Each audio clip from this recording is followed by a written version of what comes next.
Bismillahirrahmanirrahim. Assalamualaikum warahmatullahi wabarakatuh.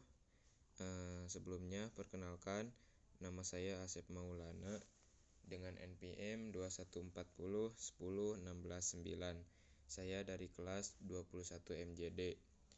Pada kesempatan kali ini saya akan membuat video di mana tujuan dari membuat video ini untuk melengkapi tugas saya dari mata kuliah komunikasi dan negosiasi bisnis.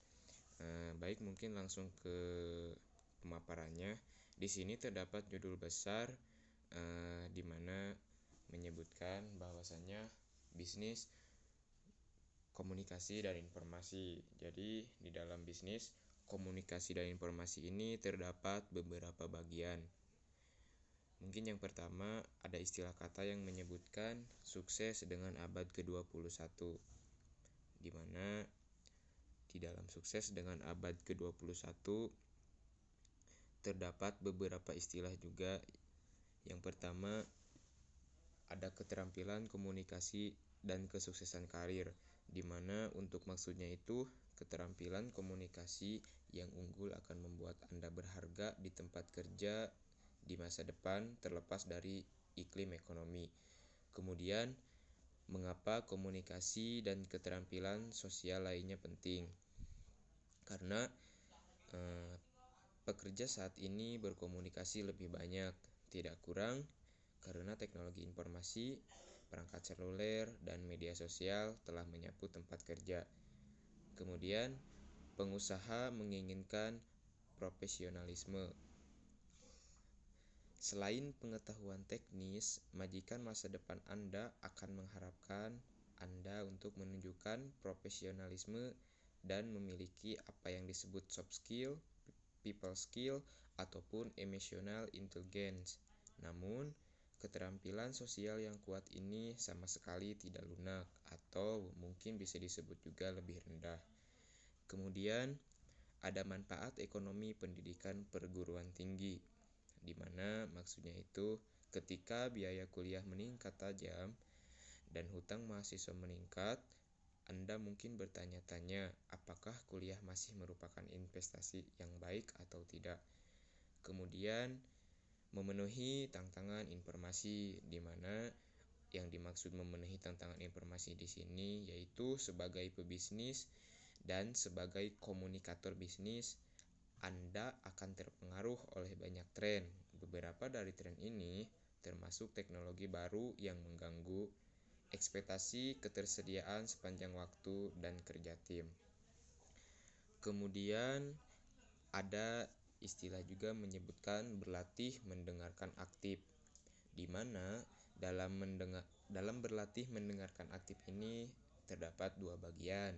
Yang pertama, mengidentifikasi hambatan untuk mendengarkan secara efektif, di mana maksud dari mengidentifikasi hambatan untuk mendengarkan secara efektif ini yaitu suatu kebiasaan buruk dan gangguan yang dapat mengganggu pendengaran yang efektif.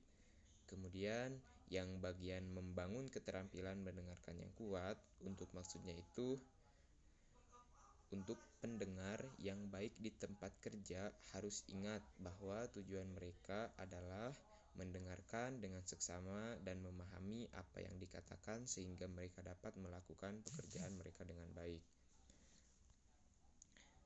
Kemudian ada istilah kata juga yang menyebutkan berkomunikasi secara nonverbal, di mana dalam berkomunikasi secara nonverbal ini terdapat tubuh Anda mengirim pesan diam, yang di dalam tubuh Anda mengirim pesan diam itu terdapat kontak mata, raut wajah, postur, dan gestur. Kemudian ada waktu, ruang, dan wilayah mengirim pesan senyap, di mana terdapat waktu, ruang angkasa, dan wilayah.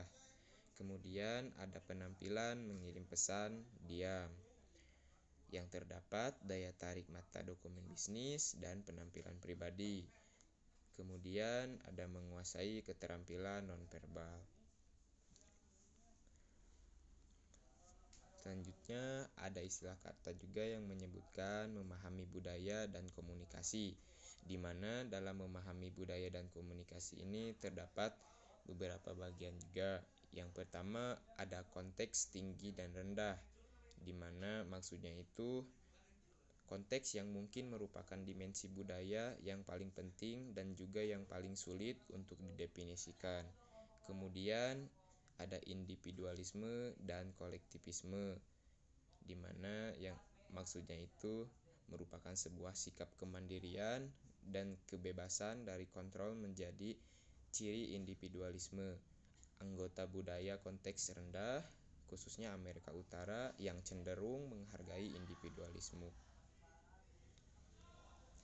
Selanjutnya ada orientasi waktu, di mana maksud orientasi waktu di sini merupakan persepsi waktu dan penggunaannya dipelajari secara budaya. Dalam beberapa budaya, waktu dirasakan secara berurutan.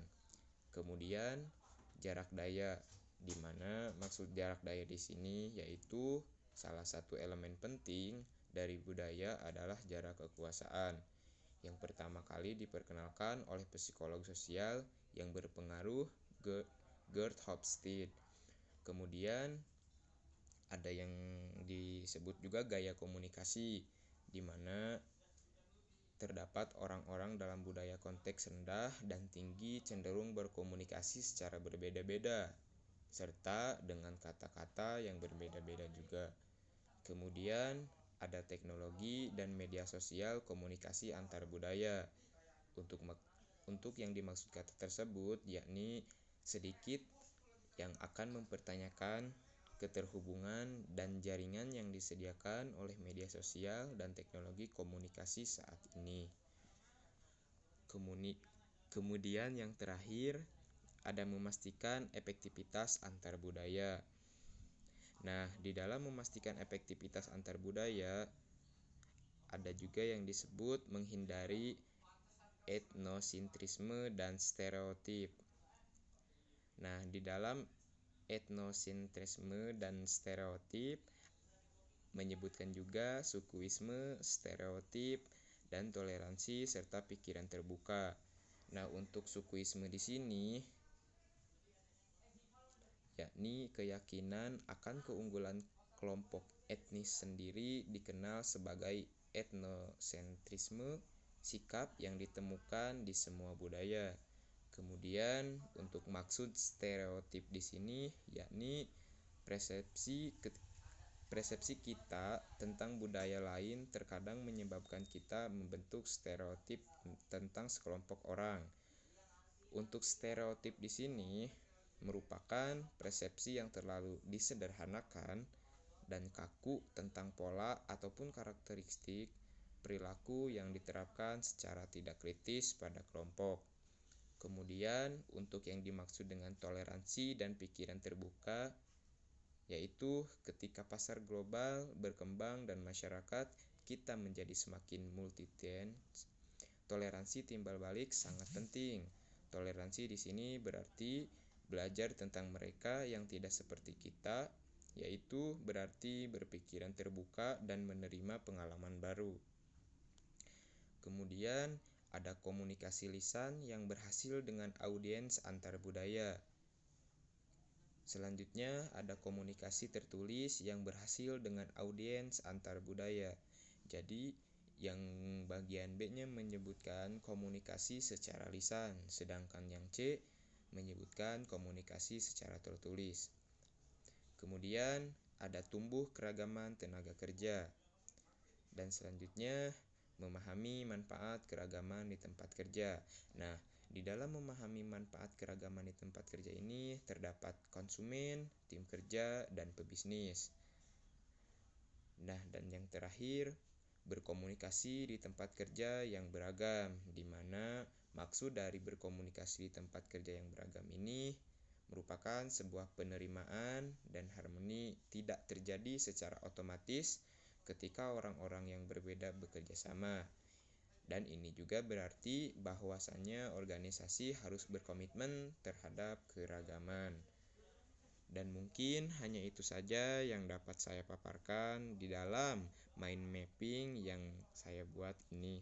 Mohon maaf bila mana dalam penjelasan ataupun dalam mind mappingnya masih ada kesalahan, mohon maaf sebesar-besarnya. Wassalamualaikum warahmatullahi wabarakatuh.